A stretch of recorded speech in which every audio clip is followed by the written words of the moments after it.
हिरण्य Vidyarak Mahapatra NSS programme officer Niali higher secondary school Niali. Actually Niali महाविद्यालय NSS वाईआरसी unit तरफ आम एक विशाल रक्तदान शिविर आयोजन करूँ। यार मुख्य थिला ये जो आगु खरा दिन आसूची आमर देखु रेड क्रॉस ब्लड बैंक देखु एससीबी ब्लड बैंक देखु से ब्लड बहुत कम एवं अवेलेबल अच्छी आगु एवं थैलासेमिया पेसेंट जो मैंने अच्छा रक्त निहाती दरकार विभिन्न एक्सीडेंट होचे रक्त निहाती दरकार खरा दिने रक्तर अभाव थाए तेणुक आखिरे रखी आम ये रक्तदान शिविरटी आयोजन करमर नियाली महाविद्यालय होता आमर ये नियाली महाविद्यालय पिला माने गार्डियन माने एवं आमर लोकल डोनर मान सहायतार आम पाखापाखि एपर्तंत 88 यूनिट आमर रक्त संग्रह होइछि। आम ये प्रयास सब वर्ष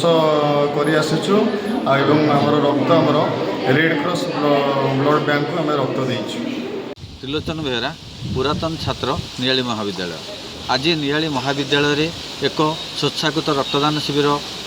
आयोजन करा जायतिला। जेहेतु यहाँ खरा दिन अच्छी रक्तर अभावी अच्छी से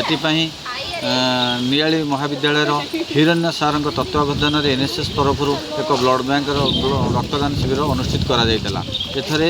आज 88 यूनिट रक्त संग्रह कराई जेहेतु कि रक्तदाता हूँ जीवनदाता। यही खरा दिन हेतु रक्तर अभावी सकाशे ये छात्र छात्री मैंने आज रक्तदान करते हेतु पुरातन छात्र हिसाब से आम एवं अलग लोक मैंने मिसी समाजसेवी मिसी रक्तदान कर रक्तदान कर साफल्य कर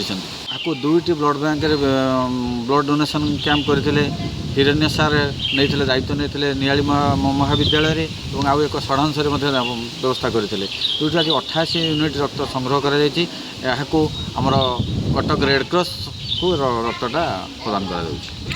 कर जोग देते खुशी अच्छे उत्साह के मिलला निश्चिंत बहुत निजक ये कार्यक्रम जोगदे निजक बहुत उत्साहित मन कर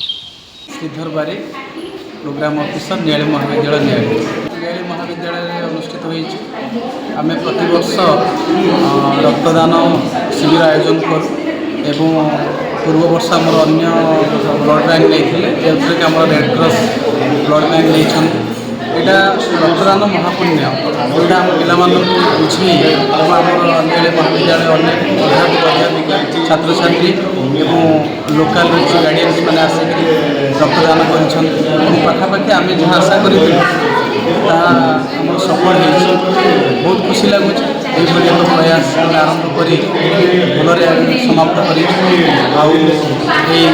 महाविद्यालय अध्यक्ष महोदय को धन्यवाद जनइबी। अध्यक्ष महोदय संपूर्ण सहयोगितार आमर ये शिविर अनुष्ठित हो सारी। अधिक खबर पाई आम चैनल को लाइक शेयर और सब्सक्राइब करंतु।